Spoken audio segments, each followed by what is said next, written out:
Welcome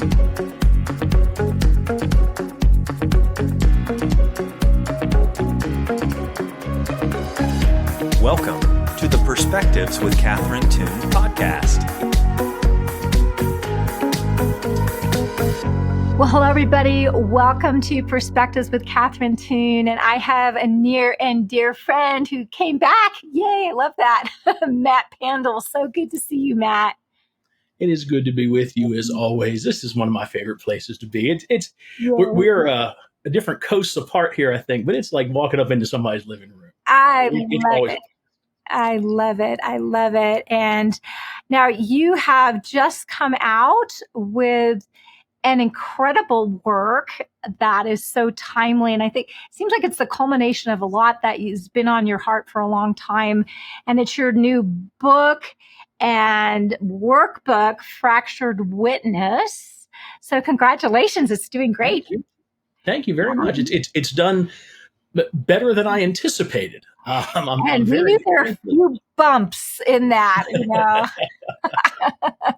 Publishing is not always a smooth process. So congratulations. I truly enjoyed it. I bought it in multiple formats, which is praise, right? So anyway, yeah. Yeah. So tell us about the work, what prompted you to write it, what we're talking about. Just feel free to dive in. Well, yeah, I was fortunate in that I've grown up in many different streams. Mm-hmm. I started out kind of mid to high church, spent almost 20 years in charismatic circles. Mm-hmm. And the beauty that presents is you get to look at things like every angle. It's all one church. It's all one body. And yet you're seeing it from very different angles when you're in each of these different communities. Yeah. And I've always thought about this stuff. That's always been something that, well, why are we doing that? What are the commonalities among these traditions? In what ways are they different? Mm-hmm. It really came to a head about 2 summers ago. Don Keithley had reached out, and there's always 5 degrees of separation from Don Keithley to every person in the planet. We all connect back to Don. He's awesome. Don reached out and mentioned he was going to be going on vacation in July, and would I be interested in filling in for him on a Wednesday night live broadcast that he does called Secret Place. Mm-hmm. Don and I had only communicated a couple times, and I was really honored that he had reached out. And you know, when people share their platform, when they've through careful, deliberative, spirit-guided process created people who want to hear them, trust them, that's a big deal. When they reach out and say, "Hey, we want to bring you into this equation," and he said I could talk about whatever I wanted. And I had no limits.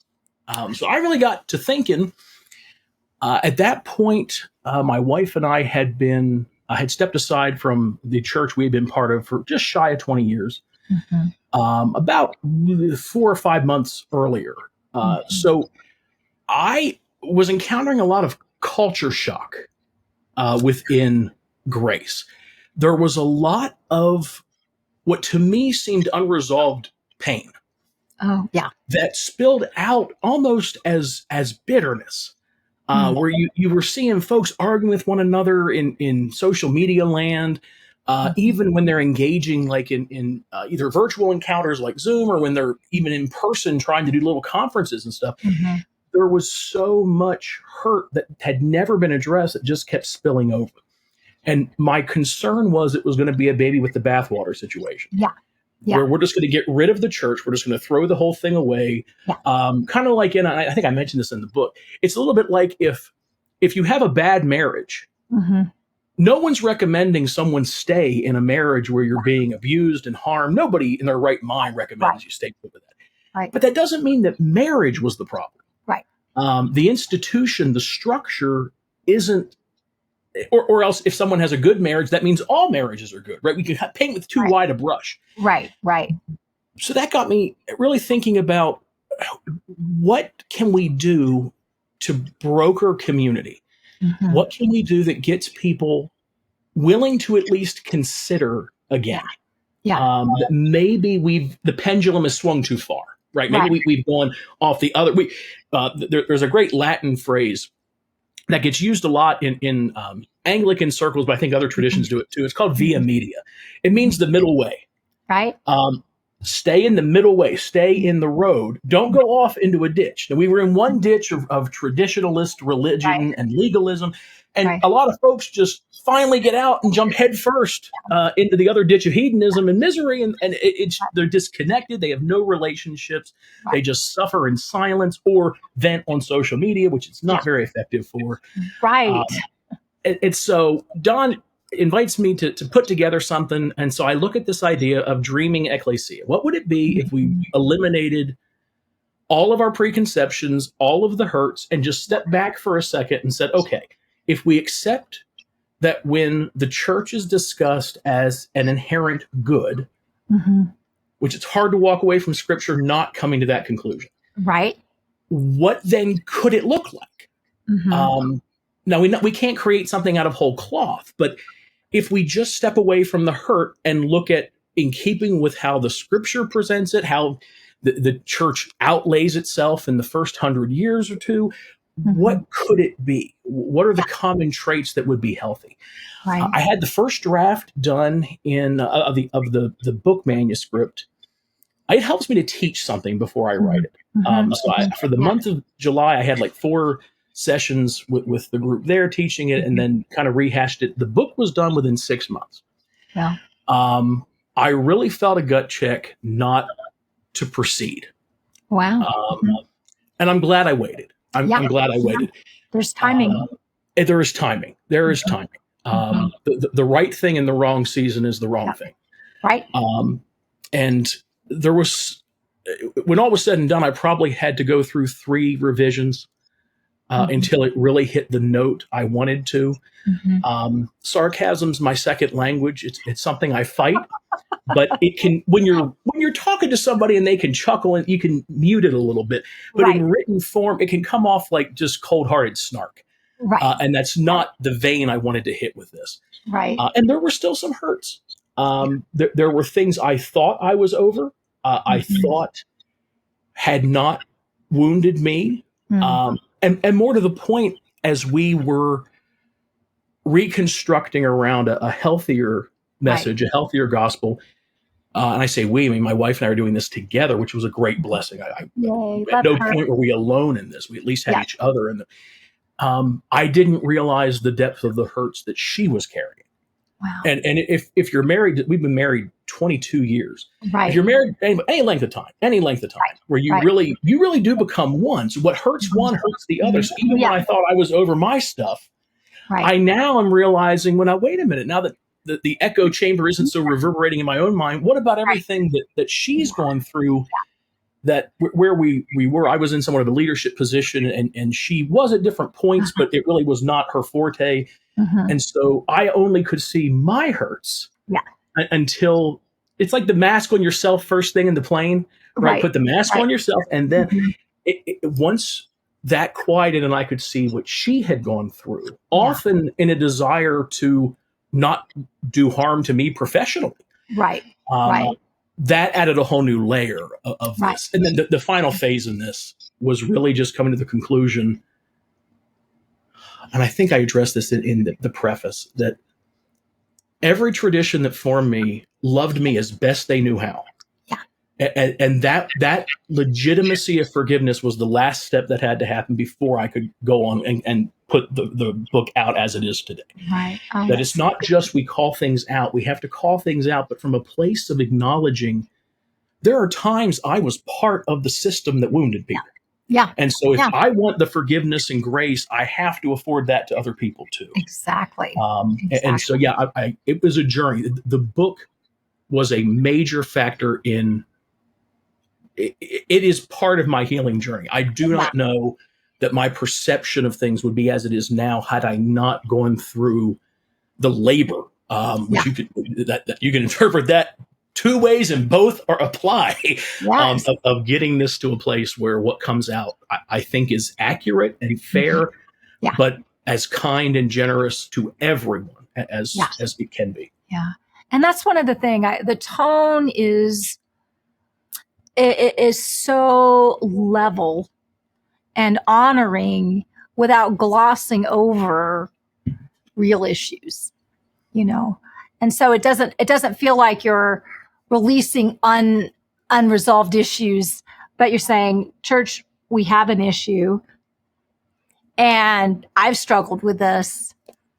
And this is how I've been able to walk through it in my own understanding on multiple levels, which is great. And then you bring all of your theological background, which is rich. And I love the poetry. You have a poetic tone that's beautiful. So it's not just heady brilliance, but it's also reverberates heart-wise. It's really an excellent work. I'm so glad you shared that, not just because it's immensely kind, but that was the biggest struggle I had, was the tone. Mm-hmm. Most of my writing to this point, articles and journal publications and stuff, that's been kind of whatever's on my heart at the moment. But most of my book work has been, I wrote a textbook on cults and the occult probably 15 years ago. Mm-hmm. Before that, a commentary on the book of Matthew. These are very sterile by definition. They're academic works. Yeah. So it's not designed to be emotive or your heart in any way connected to this. You're just laying out a thought pattern. Right. And the last book a couple years ago was a bit more emotive. Mm-hmm. But I wasn't sure who the audience was actually going to be. And I supervise doctoral students. That's always the question when they're working on their dissertation. Who is your audience? And they get tired of hearing it. And I never asked it of myself in this scenario. And so I shifted to write it for you. Write it for you 6-7 years ago, when you're first starting to really feel like something isn't right. With these structures. What would you have wanted to have in your hand then that could have helped steer you, help maybe the process of discernment? We can't learn discernment from a book, but that could at least guide me to the questions to be asking, Father, that could zone me in on what it was I was trying to understand better or perceive. Yeah. And so it's beautiful. It's personal, but it comes from a personal place where you've actually worked through these things and you have something to offer on the other side. Not that here's all the answers, but these are great questions to ask. And this is what it could look like. And we are dreaming. And then then when we think of, wow, how does God see his church? How does Christ see his bride? Well, he's smitten. She's gorgeous. But there's been a discrepancy, shall we say. And, since we're part of that, we've contributed, but as well as been harmed, as well as been edified. And I love the honor that it gives where honor is due, and separating that from, the abuse issues and places where, seriously, Houston, we've had real problems, and you don't gloss at all, which is wonderful, but you also don't wallow.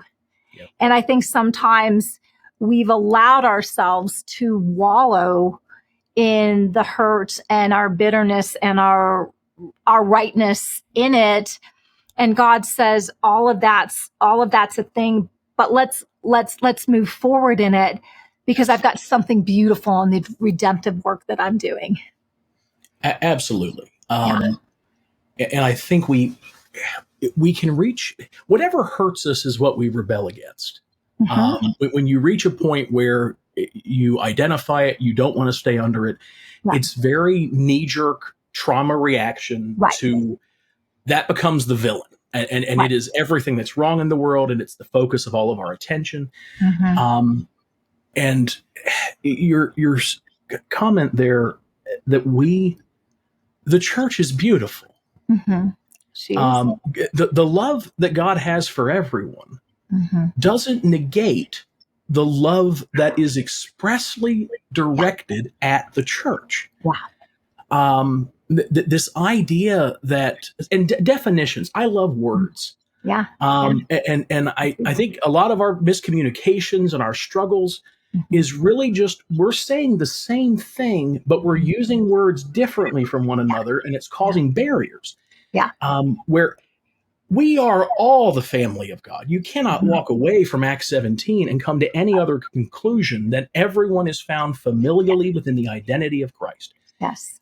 And yet, the very word Ekklēsia means assembled ones. To be assembled, to call in.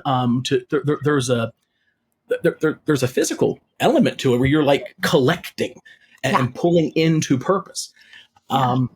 So there is a difference between the two. The family of God is not synonymous with the church. Yeah. But yet the gates of the church are open to everyone.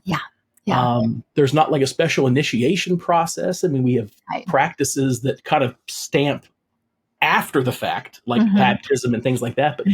But it is the very prototype of what the kingdom can be.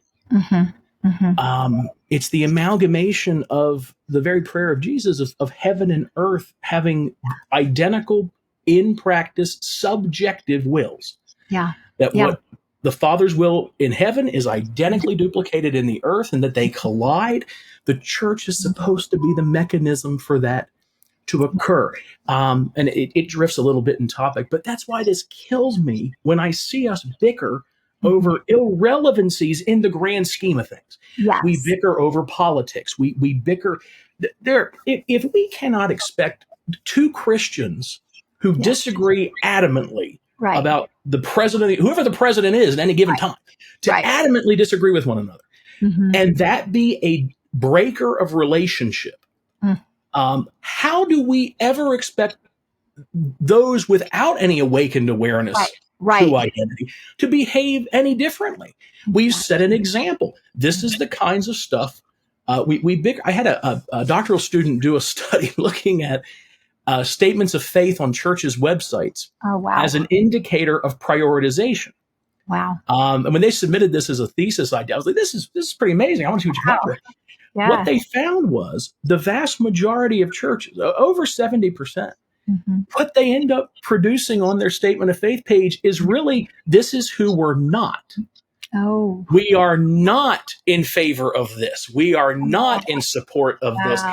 You're left kind of, so your identity is found in exclusion. It's found in what you do not. And if we're doing that, if this is what the prototype of what kingdom community is designed to be, if that's how we function in that, and the church is the first fruits of every knee bowing, every tongue confessing, we have an accountability that I don't think we necessarily recognize, or at least don't take full responsibility for to the degree we probably should.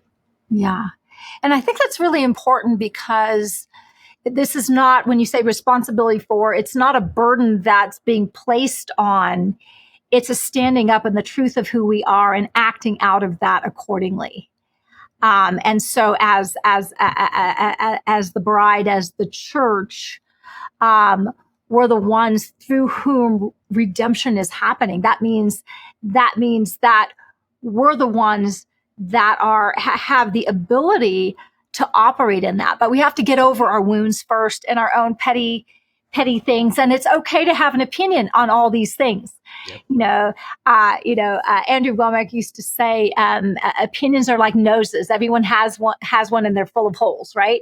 And so but I think if we have the humility to say, like, okay, this is where I'm at, and this could change, but I feel really passionate about that. But I recognize that you feel really passionate in the opposite direction, but we refuse not to love. We refuse to fragment, because the major thing is that love, peace, and honor, and all of that. And while we're owning what we need to own, and there's an empowerment we have as the church, because that's a set apart thing that all are welcome to, but it's operating at a different level than just I'm a child of God, and so are you, and so is everyone.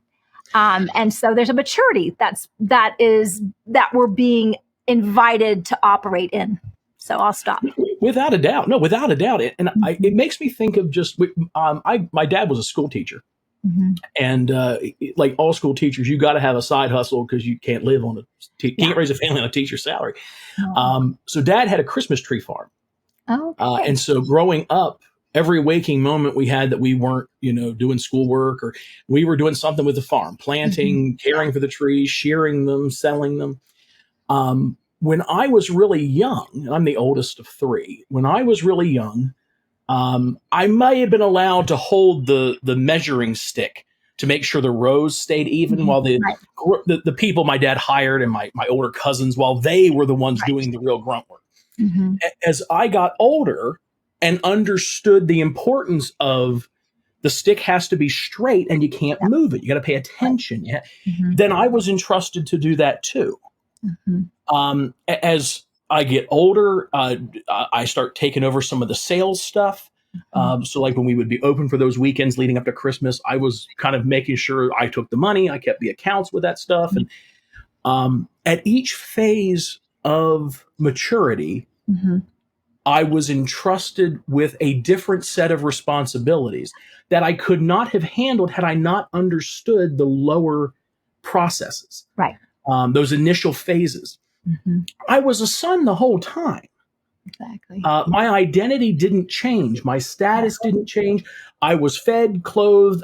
What I needed, the familial protection that comes with being part of the family, was there whether I performed in a task or didn't perform in a task. But with that ability to understand the family business, to engage with it, as I mature, I'm entrusted with more. Yeah. I see it. I see parallels with that. That maybe it's not as much about we rebel against where we came from that hurt us, right? Right. So because most of us came out of systems that were heavily performative, right? We almost shift entirely toward identity discussions only, and it's necessary for a season, without a doubt, because we've got to course correct, right? So we got to pull things back a different way. But a little bit like someone whose blood sugar is really low or it's too high, so they give you insulin. If you give too much insulin for too long, you're going to have to give them glucose to balance it back out, right? We got the goals define that via media, where we can have conversations that say my identity is not capable of being harmed. It is solid. It is secure. I didn't set it, so I can't change it. It is eternally protected. And yet equally acknowledge my behaviors can wound people. Yeah. And can wound me. And that these two things can be true at once. And that not that my actions can garner identity or lose identity, but the actions do still matter. They do still have impact in the world. Not to the benevolence of my maker, but toward how others perceive me, and in fairness, in those times where we're speaking on behalf of our Father, the impression others have come to about him based upon how my conduct has been reflected. Yeah. The two things can be true at once.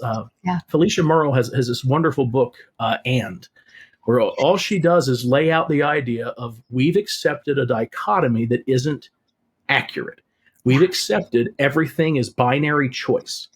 When some things are just and. Well, no, your behavior still matters. It still has impact in the world, in the hearts of other individuals, how we treat one another. But and that's not really who you are. Who you are is set, is finite. Yeah. And I that's, to me, giving up this need for everything to be a black and white choice. That's one of the methods that we've kind of carried over from legalism into grace, and we still try to do it the same way. Well, now I want certainties about this, right? And so we freak out when we encounter a scripture that maybe at first reading doesn't seem to align with what we are starting to trust in, and just take a deep breath and sit in the mystery of the silence and trust that the one who led you this far isn't dropping you here. Yeah. Just keep allowing that process of maturing, that what you maybe can't see today, you're maturing, you're growing up, you're going to be able to see. Just take a deep breath, stay the course, and enjoy the place you're at. Enjoy that journey. Yeah, I mean, it's kind of like I don't have the answer, but I know God is good and gracious, and that He's love, even though this is not lining up with that, and the church maybe not be looking like that, but He's good, and so one way or the other, it will pan out. It's going to be okay. We don't need to panic. We don't need to get in our camps and go to battle. We're supposed to be famous for our love for one another, right? And that's not like a patsy. That is actually, it's the high water mark to love as He loves. So, it's an ongoing challenge, but this is the beauty of the church and how that can be redefined, her reestablished in who she is and reflecting who He is. Yeah. Absolutely. There's a passage. Well, if we keep in mind that epistles are letters, right? So these are meant to be read all at one time, not piecemeal by chapter or each verse, but it's a letter. 1 Corinthians 12 and then 14 are both policy. It's how the gift should function, how you put the kibosh on people who are overstepping and maybe abusing or not in any way being responsible with the gifting. And obviously, if Paul's writing this, it's needed. We need that. The Corinthians needed that instruction. We need that instruction. Right. Yet, the last verse of chapter 12 is a complete deviation from where he's been going. He's been doing all this policy talk, and now he says all of a sudden, but there is a still more excellent way. Yay. And then we get into the love chapter. Yes. There is a place where we don't need the policies. There is a place where I don't need a regulatory structure to tell me how to thrive, how to care for people, how to care for myself. There is a place we don't need these regulations. But then he goes right back in chapter 14 to the regulations again. It makes me think of this, that we're being conformed into the image. We're being raised to the fullness of the stature of Christ. And the fivefold ministry is what helps garner us to that. But it is until. None of this is designed to be permanent. Eternal. It's instructive in the journey. But based solely, this is where the behavior kicks in, right? Based solely on our conduct when there are disagreements and when there is confusion and hurts and woundings, and how quickly are we able to voluntarily come to a place of reconciliation with. We still need them. We do. We need chapter 12 and chapter 14, and we still need the fivefold. But he gives us 13 as a reminder. It really is until. There's an end goal here that is bigger than structures and institutions and systems. There is a place where we can live in such uninterrupted flow out of our identity.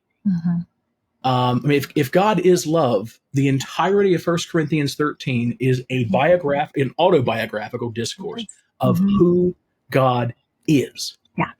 Not what he does. What he does is an outgrowth of who he is. We push into that. We got to find. I think it's Bill Johnson that makes the statement that we don't want to start creating theologies around why it won't work. Like elaborate reasons for why that healing didn't happen. Elaborate theologies for why there's still war. Why the physical bodily return hasn't happened yet, or whatever. And I agree with that completely.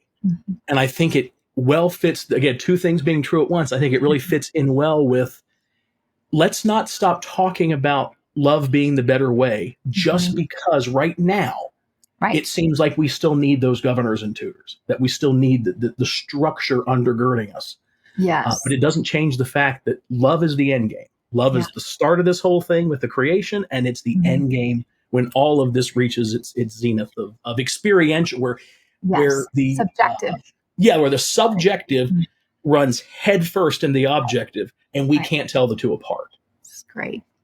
And you know what's so encouraging about that is God is confident in his ability to bring this to pass. So he's saying, until now, you need these.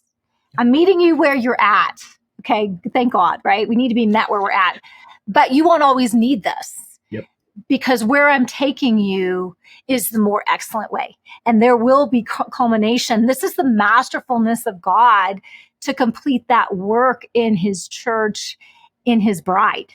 Yes. And so, so we can sometimes, with our own mistakes, we can get maybe cynical or maybe lose our confidence. And our confidence is not in us, but it's in him. And apparently he's pretty confident in his ability to make this thing work. So we can really get our eyes off ourselves, even where we have been the problem.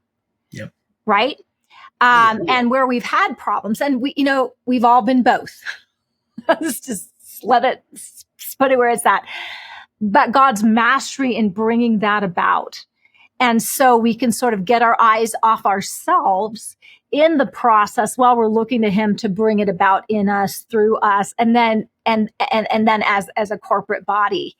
And that's encouraging, because the more you look around, it's this one following and this abuse coming out, and that and it's just but that's part of the work of healing.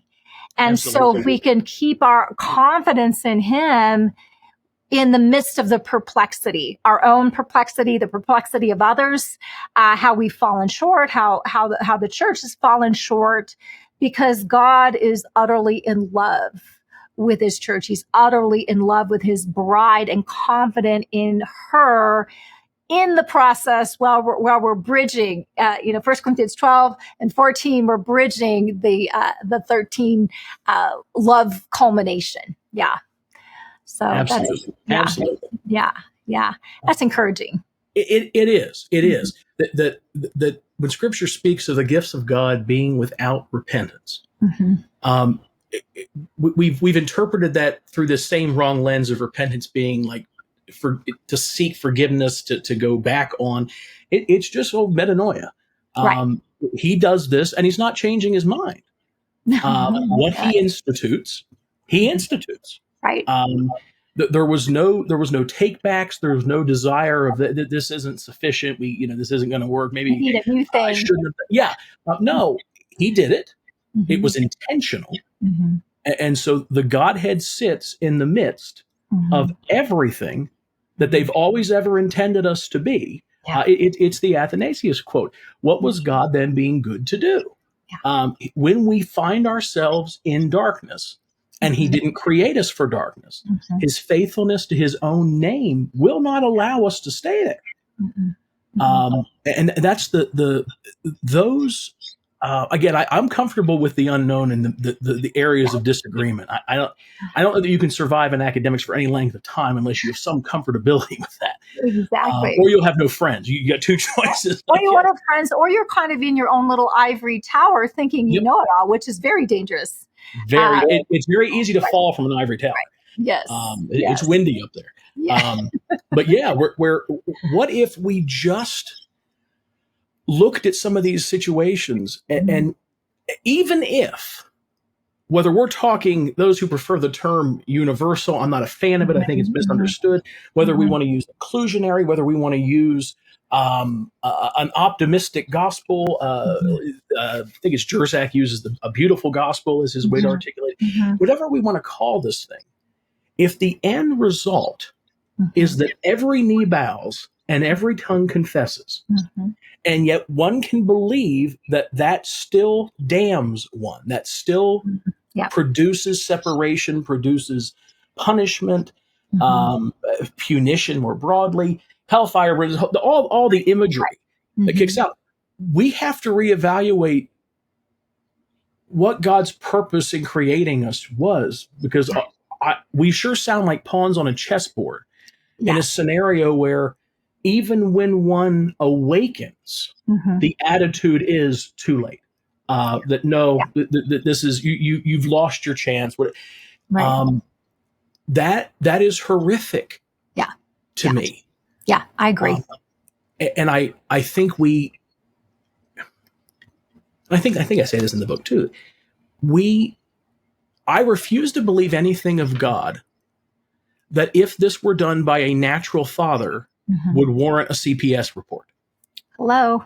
Yes. What is it in Matthew? If you human beings, if your kid asks you for bread, isn't going to give him a stone. Right.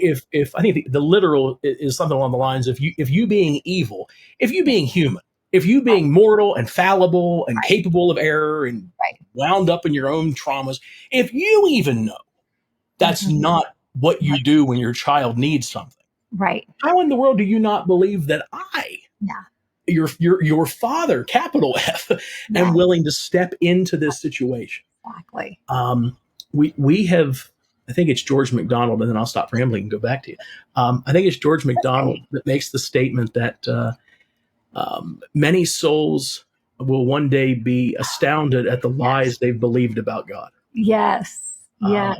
I think it's true for all of us, including those who think they figured Father, Son, and Spirit out. No, we have barely scratched the surface of what his goodness and love really is. It's really good. And as we're encountering that goodness, it's healing us. It's healing us as a body. It's healing us individually. And that's what, that's what being, there's only a few like hills I'll die on, so to speak, theologically. And the rest is, that's a great idea. And we'll see. Right. Yep. I mean, and the funny thing is if we're honest, I disagree with myself regularly on these theological, right? So I don't know how I can expect you to agree with me and then stake our relationship on it. Yep. Right. Like the relationship is up for grabs, that love is up for grabs. It's not. And so we can passionately disagree, but then come together because we actually are created as one to begin with ontologically. Yeah. Absolutely. I enjoy, again, because we left systems of certainty. Or demanded certainty, even if we really couldn't get certainty. It demanded certainty. We keep that same method within a reconstructing scenario where we want certainties. So we get bogged down by any solitary passage that could taint the vision we're starting to see.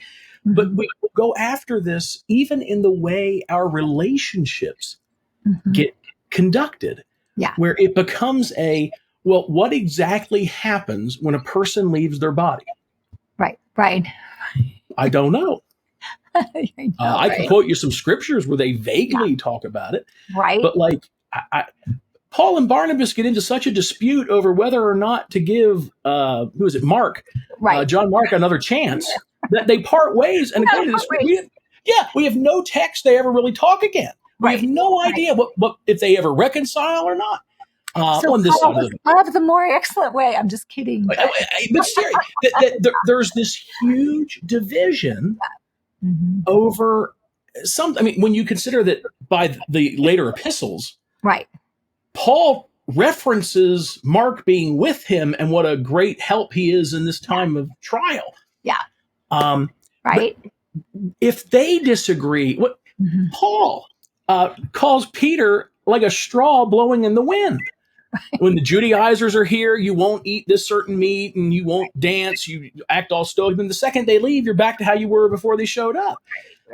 If these are the people who we look to as the very ones the church was entrusted to, and this is the dilemmas they're facing, they weren't sure. They weren't 100% clear. If any quote that you can find, this is why proof texting is such a failed effort. Yeah. We do it with quotations too. Where you'll get someone who is just adamant that Saint Hilary was most definitely an ultimate reconciliationist. He was an inclusionist. There's no doubt whatsoever. Give me 5 minutes. I can find you 5 quotes from any person you name that will seem to drift the other way. And when I say this to students, I get a deer in the headlights look because they want certainty. And it's like, no, you're talking about somebody who was on a journey. Yeah. So they're human. They're going to have moments where their faith is aligned one direction. Right. They're going to have moments their faith was aligned another direction. Don't look at that as something to be downcast about. That should be remarkably encouraging to us because it says that we're normal. We're okay. This is what doing or being church is asking these questions. And on Monday, I am 100% confident. And on Tuesday, something enters in that challenges that perception. And now I'm back to 50-50. Right. That is okay. Yeah. It's not about certainty. Yeah. It's about trusting the one who holds certainty. Yeah, that's so good. That's good. And then you can rest. You can rest in that because he's got it figured out. So we don't, we can grapple with things but we just don't, and we won't have it all figured out, but that's okay. That's a place of humility where we can come together and we're not warring with one another. Yeah. To hinge so much of the creation on our ability to be correct. Mm-hmm. Yeah. I do, other than, a really rough teacher in a classroom, I don't know of any scenario in the world where being right is the determinant of inclusion or affection. Yeah. Yeah. I mean, you spend any length of time with my wife, you will get a litany of reasons why I am wrong about a wide variety of subjects. And yet I never for a moment believed that she's not for me, that there's anything that would be in her power to look out for my welfare she wouldn't do. Right. Of course. But yet we attribute our vision of who God is not based on who he says he is, but it's based on our perception of ourselves, and then we feed that on to him. And that's not a new idea, but I don't think anybody does this better. That Matthew Hester has a phenomenal book, The Rorschach God. Yes. Where he, oh man, is it good? Again, it's not a new idea. This is an idea that we can, even in the last 100 years, tons of people have written on this. I don't think anybody lays it out as succinctly as he does this. And the use of the Rorschach, it's projected. Yeah. You are seeing in God what you see as the darkest parts of yourselves. Yeah. And the most remarkable thing in this is he doesn't put up any defense of himself. Yeah. The only defense that ever is put up by God is for us. Yeah. That it's not true of us. Yeah. It's a special kind of love that will let you believe whatever you need to believe about him. Right. As long as you hear the echoing voice of Father, Son, and Spirit as to who you are and whose you are. We get into that, I think, within even 1 Corinthians 13 of these word descriptors, that he's not boastful, right? Not prone to offense. A God who's not offended is a God who doesn't need a defense. And so if he doesn't need a defense, he doesn't need defenders, which kind of puts into question the entire idea of apologetics. Does God need me to defend him, or is he perfectly capable of defending himself? Exactly. We're, as we lean more into love, there's a passage in Song of Solomon where it says that the only thing that has the strength, the weight bearingness, I think is the literal wording, as death is love. Yeah. And I remember when I've read it hundreds of times, but it really just smacked me. It grabbed my attention. And it made me think about 1 Corinthians 15, where it says that the last enemy to be defeated is death. And yet, objectively, that is the cross, Jesus, you can't read Colossians. The tensing is clear. Past tense, it was defeated. Right. And yet we live in this subjective experience of people still physically departing bodies. Yes. And so why does that still happen, Lord? What is it? Because I'm not going to buy into this. We just need to believe more. That's never hinged on my faith to begin with. So what causes that to keep happening? And that's when I encounter this passage in Song of Solomon, that because we've chosen everything but love. We've chosen doctrinal statements and specialized training programs, and every denomination has a very rigid, structured method of excommunication. We've tried to use policies and procedures to browbeat people into submission. Yeah. And you can't do it. If it's the goodness of the Lord that leads us to a change of mind, punishment is only going to stand in the way like background noise that makes it impossible to hear the conversation that he's attempting to have with us. If we just focus on love, I think that's been the missing link. It's the one thing we haven't actually tried for any enduring period of time. We say we do, right? We say we do, and we do until we don't. I mean, it is till it's not, and it's not till it is, because love is a person, right? So we're acting in line with that to that extent, and this is where, because I'm thinking about your book, and you outline chapters of what this healthy church, this beautiful church, the church as we're designed to be, as God is dreaming, that as God's dream. Now, God's dreams come true. He's not, right? And so you lay that out with, and you can list these authors, authenticity and transparency and this being relational. You haven't listed one. I'm not doing it very good, so I'm going to defer to you just because it's breaking down before my eyes here. You lay it out really well. And I just listened. That wasn't bad for memory. That was all right. Okay. Anyway.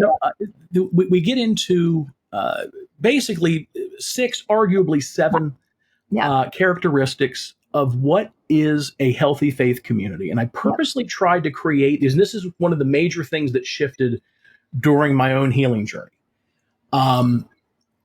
If this is truly going to be indicative of a healthy Ekklēsia, a healthy gathering together at the local and more macro level, it has to be applicable among communities. Yeah. So if all I do is paint a picture that looks just like a non-denominational charismatic church, then all I've done is create something in an image. I've had a prejudice going in that this is what good is, and so it should look like this. Yeah. And one could just as easily do the opposite, where I just created the Catholic Church. That is the prototype.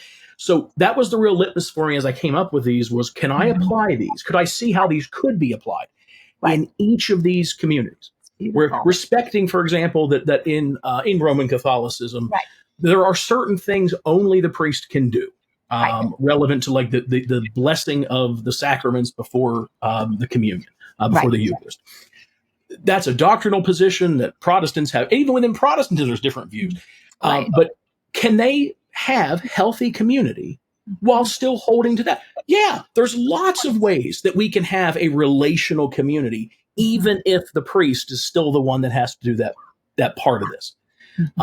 What are some ways we can maximize lay ministry in such a way that the line between lay and ordained or licensed is very blurred? Right. Because if two things can be true at once, that Paul speaks of sending Timothy as a presbyter, which is just the older term priest, to a location, but yet he also makes very clear that we are all priests. Right. Well, the writer of Hebrews makes clear, I think it's Paul, but we won't get into that today, says that the same basic concept, though, that all of us are priests before God. Right. Two things can be true at once, then. It's possible to have individuals set for a specific purpose and function, but that purpose and function cannot nullify the joint collective familial responsibility that we all have. Yeah. We look at experiential church, that it should be something that is felt, that is engaged with. It should not be spectator based. Right. I in one of the latter chapters, I kind of give it. Okay, I went over all this prototype, but now what do we do with it? Here, what are some actual ways we can put this into motion? Right. That practical. Right. Even just rearranging the sanctuary. Yeah. Wherever the gathering, I'm using sanctuary, whatever the gathering place is. Restructuring the seating so it's not like a performance. It's understandable if you walk into a church that is using a forward-facing pew system, that you assume you're spectating because it's set up that way. It's meant for you to sit and look, and they'll tell you when to stand, they'll tell you when to sit. Your participation is really minimal. But we can do all sorts of fun, creative things with physical space. Don't even get rid of your pews necessarily. What if you just rearranged them? What if you just pulled the nails up that bind them to the ground and we reposition them so people are facing one another, so they're engaging? Being elevated so people can see you makes logistical sense. Right. Being elevated in a room that only seats 100 people anyway. Right. We got to rethink that maybe. Is there a benefit to stepping back down a little? Right. But I think that the one that got me in the most trouble, it's the one I've gotten the most pushback. Yeah. Yeah. Whenever you write something and you're wanting it to resonate, it's helpful when something gets complained about by both sides of the spectrum.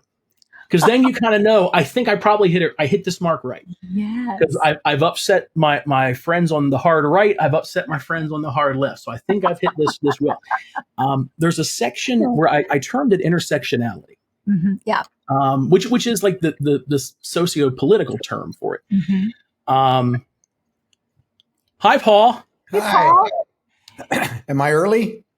I think you're early. I think maybe we have the wrong day, but we love having you here. Oh, you have the wrong day? Unless I messed up. This is fine. I'm going to refer to this as the day Paul Young broke in an interview. That's our thing. I heard you were on, so I just couldn't help myself. Let me look at my. It was probably me. I was telling Matt it's been sort of a ditz thing, so it's possible the blonde could be surfacing. Yeah, it must be Thursday, June 26th at 3:00. Yeah, that's okay. That's okay. I love that. Well, now that we're all here, what are we talking about? Okay. Well, now that we are all here, okay. So we were talking about, Paul, so Matt just came out with a book called Fractured Witness, which is about how could we as the church, as the Ekklēsia, be coming forth as the beautiful bride in all our diversity. We were just getting ready to talk about intersectionality, if I said that correctly. How can we do that? What does that look like? God has a dream for this. And what does that look like? Sweet. Well, I'll get out of your way. Oh. We'll have to reconvene. But that sounds great, Matt. Sounds really great. I appreciate it. It's a great book. I love this. Paul, I'm sure it was me. It is. I'm sure probably. It was yes. Sure it is you too. So I will own this, and we can reconvene if you like. Great. Or you can stay. What would you like to do?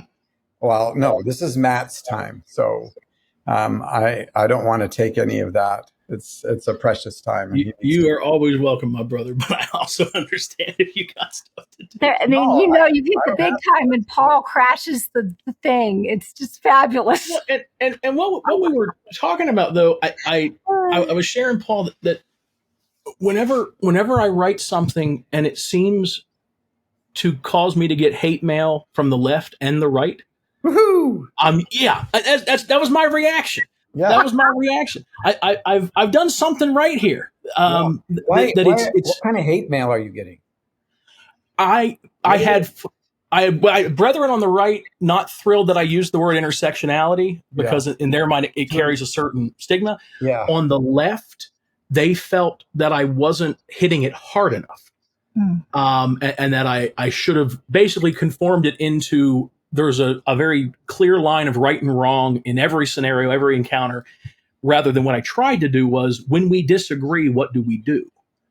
Yeah. It was. So what's your premise in terms of when you disagree, what do you do? Well, I mean, what's as much as anything that you simply don't break the relationship. That you keep talking, even if you reach a point of let's talk about something else.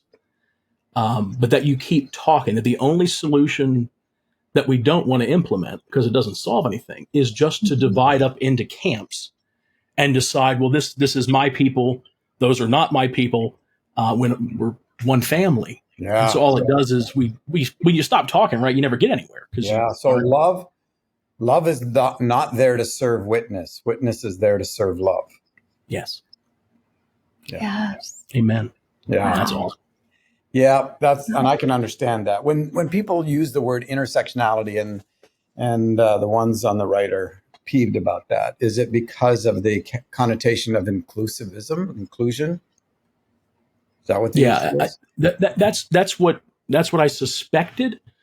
What was mostly it, and that when a word is interpreted as having a political motif in a way that isn't necessarily the actual meaning of the word, it can be triggering across setting. I think that's true for every theoretical camp that we could name. Yeah. They're going to have some word that it means this to them and mean. Well, it sounds like you're eating from the tree of life rather than the tree of the knowledge of good and evil. Because the tree of the knowledge of good and evil is about establishing camps. It's about ideologies. It's about being right or wrong. And do you go into the actual Greek word for witness? Do you do that? I'm going to turn you up. I couldn't hear you. Do you go into the actual word for witness, the Greek word? No, not within the chapter. No. Okay, because it's the word for martyr. Wow. Right? To be a witness, and there's a great little passage. Let me grab it.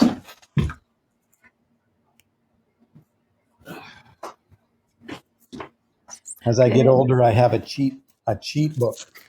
Thank you for that, Paul. That just helps all of us right there. No, I have no problem using a cheat book, but I know what's in it, so I can find it. And but this little passage, I just love it. I've been camped on this for the last few years, and I know it's in here. I just don't know where in here it is. And but I can talk to you about it here it is. It's in 2 Corinthians 2:15-17. For we are the aroma of Christ to God among all those who are being saved and among those who are perishing. To the one, it's a fragrance from death to death. And to the other, it's a fragrance from life to life. And then Paul says, who is sufficient for these things? So we are an aroma of Christ to God. I mean, you could spend years just thinking about that. We are the aroma, and it's got some sense of the beauty of sacrifice in there, right? But not in terms of a sacrificial system. It's the way we live our lives, that we are the burning bush. And the things that are being destroyed, the death to death stuff, applies to those who are being saved, right? And because it's a parallelism. So to those who are being saved, it's a fragrance from death to death. What does that mean? Dying to camps, dying to self-centeredness, dying to addictions, dying to our idolatry, our fear, dying to our attachments, to nationalism, to money, to compliments, to approval, to future tripping, to false selves and their names, and their self-promotion and their self-protection, to reputation, and on and on. For those who are being saved, this is a journey from death to death, right? For those who are perishing, it's an aroma from life to life. It's the incarnation of love and goodness, of kindness, the presence of love, the burning bush that attracts by its very nature. Those who are perishing can smell something different about you. Yep. But if you're not dying to your ideology and which camp you belong to and all of that, eating of the tree of the knowledge of good and evil, if that's not a dying, there won't be anything attractive. There won't be an aroma that is an attractive aroma. So the burning bush is an anomaly of something that is not dying, that is real, that is emerging out of the things that are being burned away. And out of that comes this aroma of Christ to God, because, of course, he lives in us. So they catch a glimpse of something different, something alive, something of an incarnation of the Word becoming flesh again, in us. And then he says, who is sufficient for these things? And that's just a cry out like, this is so beyond our capacity to comprehend, right? Mm-hmm. So anyway, what you're saying reminds me of that little passage. It's interesting because I was thinking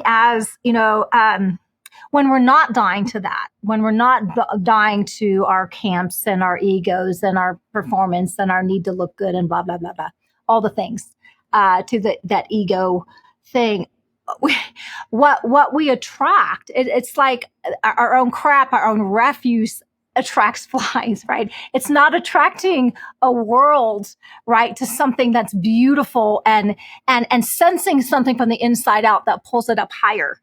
But we attract our own crap, and we attract just the dross and the dredge. And, it's such a correctional point. And I think sometimes in our own introspection, this is why we need one another, because we all have blind spots. Paul, I was just thinking, one of the last times that we were engaged, man, I needed major help. And so you gave me some fabulous frying pan ministry that needed bang over the head, right? Needed that. So, and I could count on you as my friend to say, Catherine, you are off and you need a really big reset. I was just in a bad way.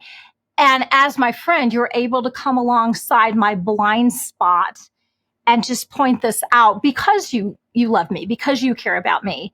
And this is what we can do for one another. But sometimes we are not. This is why, and one of the things you brought out in your book, Matt, was the need to walk this out in community, because we're designed for community. If we don't have community, we're in deep doo-doo. Any one of us can fall off the ledge, because we are just not able to see. And God, by nature, we're dependent upon God, but we're also interdependent on one another. And so I'm just so grateful, when I have people that love me enough to pull me up short, or maybe reveal something good that maybe I'm not saying, but, whatever it is, to mirror something back that I can't see myself.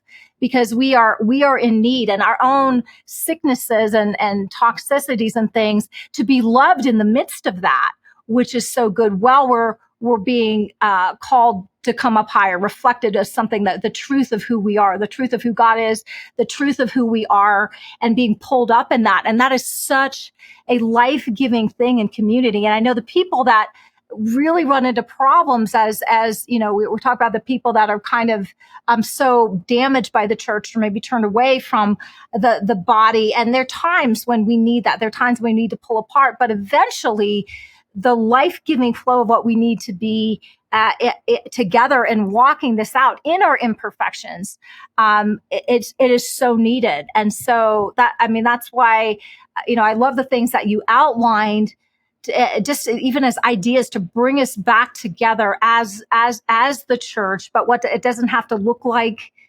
Well, it certainly shouldn't look like what it has been, but we don't have to throw out everything, right? There's baby. Let's cling to the baby, and there's a lot of bathwater that can go, but we cling to the baby of what is good and in community, and that we really do need one another. And just drawing the parallel that in the midst of the stepping back from those things that are causing harm, that doesn't change the basic undergirding of why these things were created to begin with. That if when we're set in structures, and I'm using that loosely, but when these structures are set up and Father, Son, and Spirit determine, you know what, I want to give you something, and I don't want, you are not individually, isolatedly, singularly my body, but you collectively are the body. Ekklēsia is a fantastic word in that it's a singular word, but it's an implied plural. That you can't gather alone. You're called in. You're gathering as a collective, and so you can't. There's no such thing really as being or doing the church in isolation. We exist in a communal body, and again, two things being true at once has kind of been our theme. That we don't sit within settings where harm is done. And just accept that as a necessity in order to be community, to be church. Yet at the same time, we can't isolate and just live in our own little protective cocoons. There's a great movie that came out, oh my gosh, probably 20 years ago now, The Village, M. Night Shyamalan movie, The Village. This whole premise is these people are, we don't know well, it's 15 years old. If you haven't seen it now and I spoiler this, I'm sorry. But that the whole focus ends up being they're living almost like it's 200 years ago. They have no electricity. They are disconnected from the world. And we don't find out until later on it actually is the contemporary era. It's that they all had been wounded. Some of them had lost family members to drugs. Some of them had lost spouses to horrible crimes like murder, and they decided enough. And so they go off and live alone, separate from the world, like in a state park somewhere where there's no flyover, so no one even knows they're there. But the whole premise ends up being that you can't hide from life. It finds them there. They get sick there from things we could treat with modern medicine. But yet, because they've isolated and they don't want to interact with the world, there's consequences, natural consequences to that. We got to find the via media with this. I think if there's any summary of everything we've talked about, we got to find the middle road here where we stay out of these ditches of let me stay places and contribute but with my time, my presence in systems that are wounding people. And then I become complicit in that wounding. But likewise, I don't want to be in the other ditch either, where I think I can live my life alone.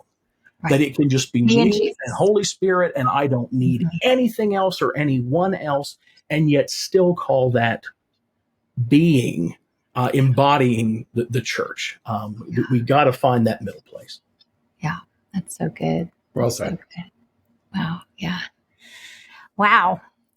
Well, on that note, I mean, I think we're good. Paul, I will circle back around to you. Okay, that'd be great.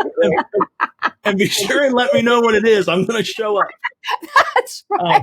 That'd be great. That'd be great. So, and just for clarification, I'm both the one who is being saved and the one who is perishing.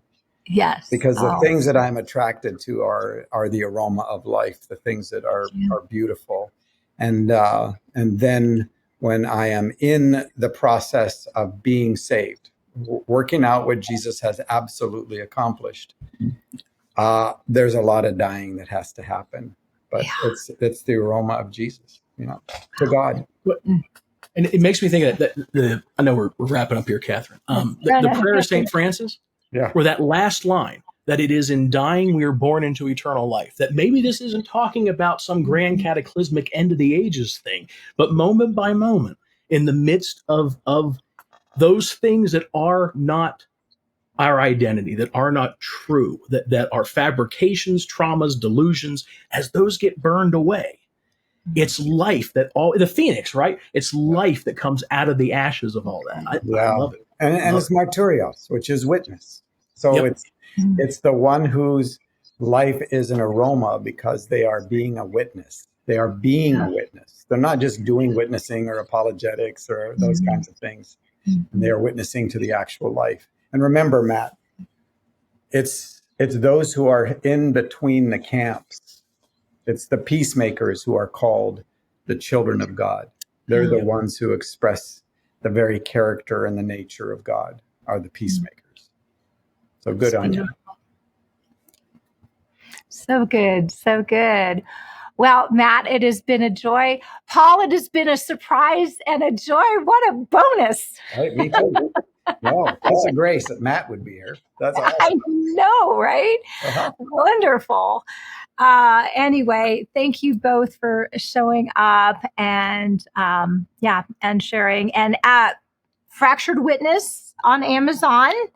And you have a workbook too, right? You have you have it in paperback, Kindle, and Audible, and a workbook. You covered the gamut. Yeah. There's a study guide that goes with it. Melissa put that together for me and just did a phenomenal job. But yes, absolutely. Wonderful. Thank you, Catherine. Yeah. Well, congratulations. Thank you, Paul. You're welcome. And everyone like, share, do all the things. Someone really needs this. This is going to help somebody. And so share it. Once again, thank you guys. Love you. Love you too. And everybody have a great evening, afternoon, whatever you got going on. Blessings. Thanks. Okay, thank you. Bye-bye. Bye-bye.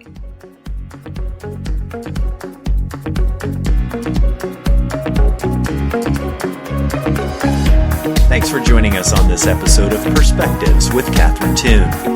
For additional information and resources, please visit catherinetoon.com.